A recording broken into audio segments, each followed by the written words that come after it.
जय हिंद दोस्तों। आज देखने वाले हैं बोर्ड एग्ज़ाम 2023 के लिए केमिस्ट्री का चैप्टर नंबर 1 सॉलिड स्टेट यानी कि ठोस अवस्था। इस चैप्टर का VVI ऑब्जेक्टिव क्वेश्चन अभी देखने वाले हैं, क्योंकि देख लो अभी तो एग्ज़ाम का 4 महीना बचा हुआ है।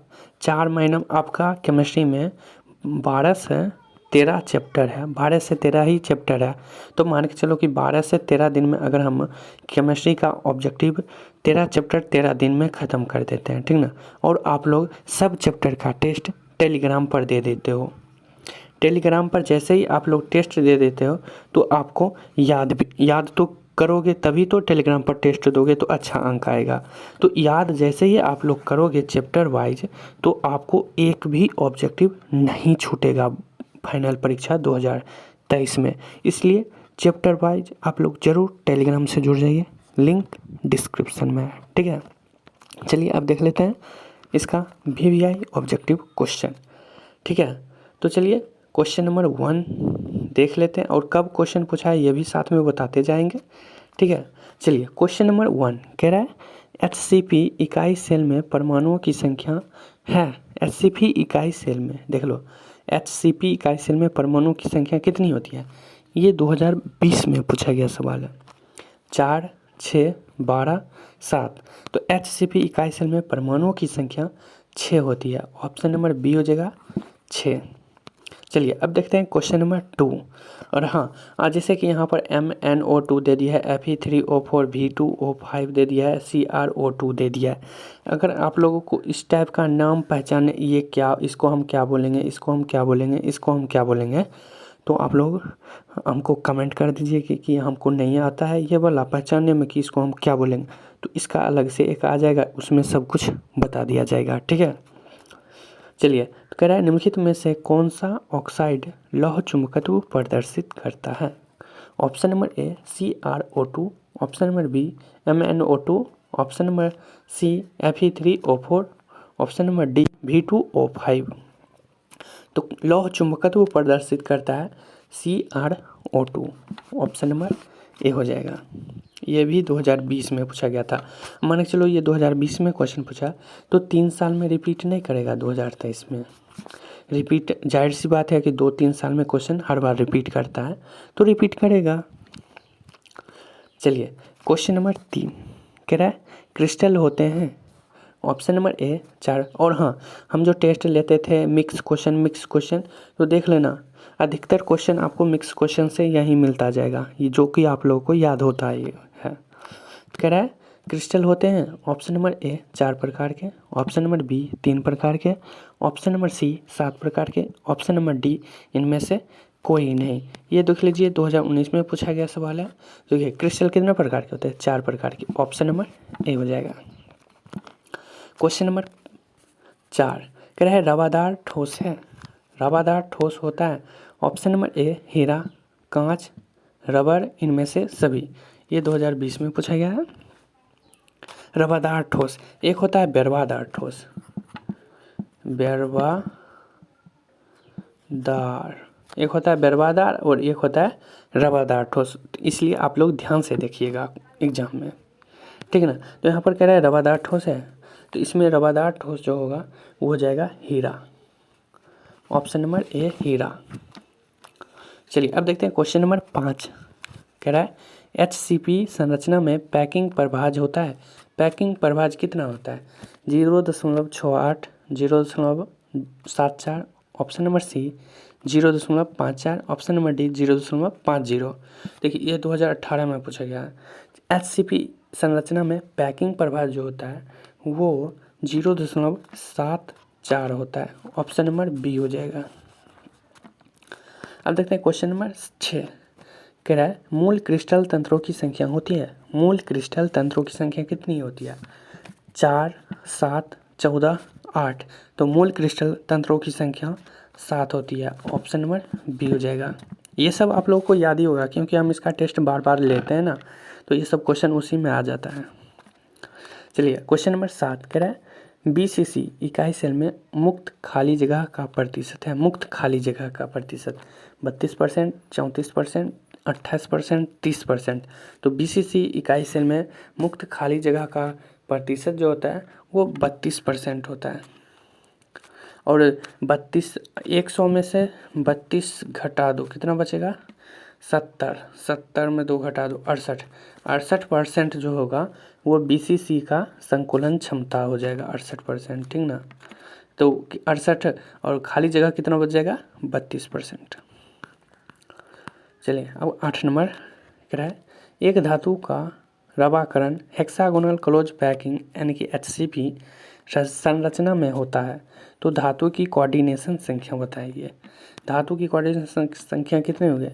12, 8, 4, 6, कितना हो जाएगा? तो होगा 12, ठीक ना। Option number B, option number A हो जाएगा 12। चलिए अब देखते हैं क्वेश्चन नंबर 9 कह रहा है निम्नलिखित में से कौन से जोड़े में क्रमशः चतुष्फलकीय वॉइड और अष्टफलकीय वॉइड होता है? ऑप्शन नंबर ए BCC और FCC, option number B HCP और simple cubic, option number C HCP और CCP, option number D BCC और HCP। चतुष्फलकीय वॉइड और अष्टफलकीय वॉइड, तो चतुष्फलकीय वॉइड हो जाता है BCC और नहीं, BCC तो दूसरे में होता है, ये हो जाएगा CCP और HCP। ऑप्शन नंबर सी हो जाएगा, इसको सी रख कर लेना, ठीक ना। Option number C. चलिए अब देखते हैं क्वेश्चन नंबर 10।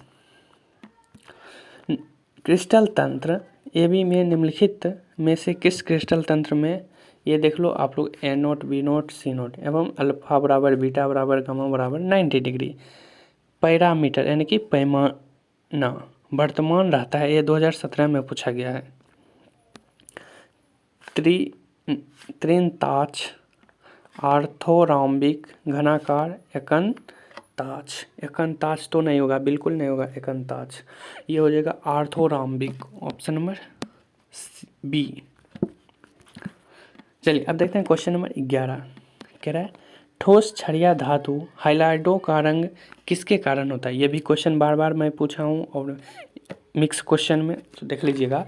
ऑप्शन नंबर ए F केंद्रों के कारण, ऑप्शन नंबर बी शॉर्टकी दोष के कारण, ऑप्शन नंबर सी फ्रेंकल दोष के कारण, ऑप्शन नंबर डी अंतराकाशी स्थानों के कारण। तो जो कलर होता है हाइलाइडो का रंग किसके कारण होता है? वो F केंद्र के कारण होता है, ऑप्शन नंबर ए हो जाएगा। चलिए क्वेश्चन 12 नंबर कह रहा है पोटेशियम का क्रिस्टलन होता है। ऑप्शन नंबर ए फलक केंद्रिक घनकीय चालक में, अंतः केंद्रिक घनकीय चालक में, सरल घनकीय चालक में, त्रिनताक्ष क्रिस्टलिया में। तो पोटेशियम का जो क्रिस्टलन होता है वो फलक केंद्रिक घनकीय जालक में होता है, ऑप्शन नंबर ए हो जाएगा।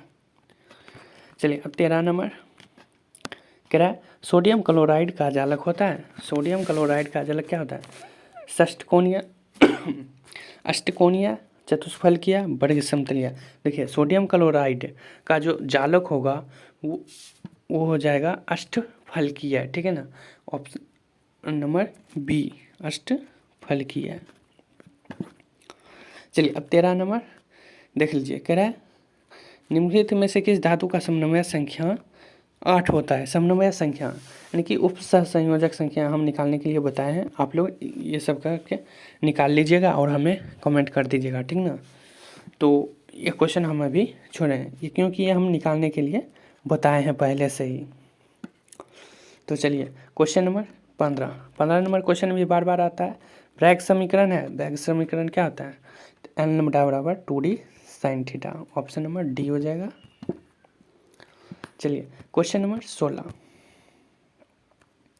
कह रहा है बॉडी सेंटर्ड क्यूबिक एकक सेल में लैटिस बिंदुओं की संख्या होती है 4, 3, 2, 1। लैटिस बिंदुओं की संख्या, यही ना। तो देखो बॉडी सेंटर्ड क्यूबिक एकक सेल में लैटिस बिंदुओं की संख्या जो होगा वो 2 होगा। देखो क्या कहते हैं, पहला में 1, दूसर काम में 2 और तेसर काम में 4, यानी कि 4 किस में हो जाएगा? FCC में हो जाएगा 4, और SCC में सिंपल क्यूबिक में हो जाएगा 1, BCC में हो जाएगा 2 और FCC में 4। ठीक है, चलिए 17 नंबर कह रहा है सिंपल क्यूबिक एकक सेल की संकुलन क्षमता होती है। संकुलन क्षमता इसमें से पूछा जा रहा है 20%, 30%, 52%, 62%। तो देखो संकुलन क्षमता सिंपल क्यूबिक एकक सेल की पूछा जा रहा है ना, तो इसमें हो जाएगा 52%। Option number C 52%। चलिए अब देखते हैं क्वेश्चन नंबर 18। कह रहा है शॉर्टकी दोष के कारण ठोस का घनत्व वो क्या होता है। शॉर्टकी दोष के कारण ऑप्शन नंबर ए बढ़ जाता है, घट जाता है, शून्य हो जाता है, इनमें से कोई नहीं। देखिए शॉर्टकी दोष के कारण ठोस का घनत्व घट जाता है, ऑप्शन नंबर क्या होगा, बी हो जाएगा। और ये सब क्वेश्चन बार बार हम रिपीट करते रहते हैं ताकि ये सब इम्पॉर्टेंट है और आप लोग वहाँ पर एक बार देखो सही का आंसर घस दो जल्दी से। चलिए अब है 19 नंबर। कह रहा है फ्रैंकल तथा शॉर्टकी दोष होते हैं। फ्रैंकल तथा शॉर्टकी दोष क्या होता है, ये भी क्वेश्चन मैं बार बार कराया हूँ। इसका भी आंसर अभी हम नहीं बताएंगे, आप लोगों को इसका आंसर फिक्स है कि कमेंट करना है, ठीक ना, क्योंकि ये जो क्वेश्चन है ना ये बहुत बार रिपीट कर चुका है, ठीक ना। और ये क्वेश्चन हर एक मॉडल सेट में, हर एक मॉडल पेपर के हर एक सेट में ये क्वेश्चन देखोगे, इसलिए आप लोगों को ये क्वेश्चन हर हालत में आप लोगों को बताना ही है। फ्रैंकल दोष तथा शॉर्टकी दोष किसके कारण होता है, ऑप्शन हम बोल देते हैं नाभिकीय दोष, क्रिस्टल दोष, परमाणु दोष, अनुदोष के कारण। तो बताइएगा ज़रूर। चलिए अब 20 नंबर। कह रहा है फलक केंद्र घनकीय चालक में एक एकक कोष्ठिका कितनी एकक कोष्ठिकाओं के साथ सहभाजित होती है। 8, 4, 2, 6 कितनी एकक कोष्ठिकाओं के साथ सहभाजित होती है, तो होता है 8 एकक कोष्ठिकाओं के साथ सहभाजित, ऑप्शन नंबर ए हो जाएगा। चलिए अब देखते हैं क्वेश्चन नंबर 21। कह रहा है एक क्रिस्टल में कितने प्रकार के क्रिस्टल जालक संभव है। तो देखिए एक क्रिस्टल में कम से कम क्या कहते हैं 14 प्रकार के क्रिस्टल जालक संभव हो सकता है, ऑप्शन नंबर डी 14। चलिए अब देखते हैं क्वेश्चन नंबर 22। कह रहा है C6H6, C6H6 किसको कहते हैं, बेंजीन को कहते हैं। आप लोग को पता है, हम पहले भी बता दिए हैं। ऑप्शन नंबर ए अनुचुंबकीय, लौह चुंबकीय, प्रतिचुंबकीय। तो देखिए C6H6 क्या होगा, C6 और H6 हो जाएगा प्रतिचुंबकीय, ऑप्शन नंबर सी। ओके अब चलते हैं क्वेश्चन नंबर 23। देख लीजिए कह रहा है FCC एक जालक में कितने परमाणु होते हैं।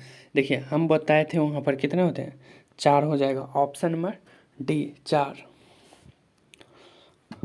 चलिए अब देखते हैं क्वेश्चन नंबर 24। कह रहा है CSCl की क्रिस्टल संरचना है। देखिए SSC, FCC, BCC और इनमें से कोई नहीं, तो इसकी जो क्रिस्टल संरचना होगा वो हो जाएगा BCC, ऑप्शन नंबर सी। चलिए अब देखिए ये जो कह रहा है निम्नलिखित आयनिक यौगिकों के क्रिस्टल में आप किसमें धनायनों तथा ऋणायनों के केंद्रों में अधिकतम दूरी होगी। अधिकतम दूरी पूछा जा रहा है इसमें से, तो अधिकतम दूरी इसका आंसर जो होगा ये क्या करते हैं, इसका आंसर हो जाएगा ऑप्शन नंबर सी, ठीक है ना। और इसको हम अलग से बताएंगे, ठीक है ना, जब हम संकुलन क्षमता निकालने के लिए तो वो तो बता दिए हैं, और कोई एक टॉपिक होगा ना तो उसमें हम इसको हम बता देंगे पूरे को, ठीक है ना। चलिए अब देख लेते हैं क्वेश्चन नंबर 26। कह रहा है पी प्रकार के डोपित अर्धचालकों को प्राप्त करने में मिलाई गई अशुद्धि में संयोजी इलेक्ट्रॉनों की संख्या कितनी होगी। 3, 2, 1, 5। तो बताइए कितना होगा, 3 या 2 या 1 या 5। तो इलेक्ट्रॉनिक की जो संयोजी इलेक्ट्रॉन की जो संख्या होगी वो हो जाएगा 3, ऑप्शन नंबर ए। चलिए अब देखते हैं क्वेश्चन नंबर 27। कह रहा है Na2O में सोडियम की उपसह संयोजक संख्या। उपसह संयोजक संख्या हम निकालने के लिए बताए हैं, आप लोग निकाल लीजिएगा, ठीक है ना। आंसर तो अभी नहीं बताएंगे। चलिए कह रहे हैं अंतः केंद्रित घनकीय संरचना में उपसह संयोजक संख्या। सेम उपसह संयोजक संख्या दोनों का निकाल लेना है आप लोगों को, जो कि हम पहले बता दिए हैं, तब ये क्वेश्चन छोड़ रहे हैं। कह रहा है ट्रांजिस्टर सेटों में टो के निर्माण में प्रयुक्त होने वाला तत्व है, प्रयुक्त होने वाला ट्रांजिस्टर सेटों के निर्माण में प्रयुक्त होने वाला जो तत्व होगा वो हो जाएगा सिलिकॉन, ऑप्शन नंबर बी। चलिए अब देखते हैं क्वेश्चन नंबर 30। कह रहा है निम्नलिखित में कौन ऑक्साइड धातु की तरह विद्युतीय गुण दर्शाता है, ऑक्साइड की तरह विद्युतीय गुण कौन दर्शाता है, तो वो हो जाएगा SiO2, ऑप्शन नंबर ए यानी कि quartz glass, option number A हो जाएगा। और सेम क्वेश्चन है इधर देख लीजिए, क्रिस्टल या ठोस, ठीक है ना। तो चलिए हो गया आज भर के लिए बस इतना ही, मिलते हैं नेक्स्ट वीडियो में।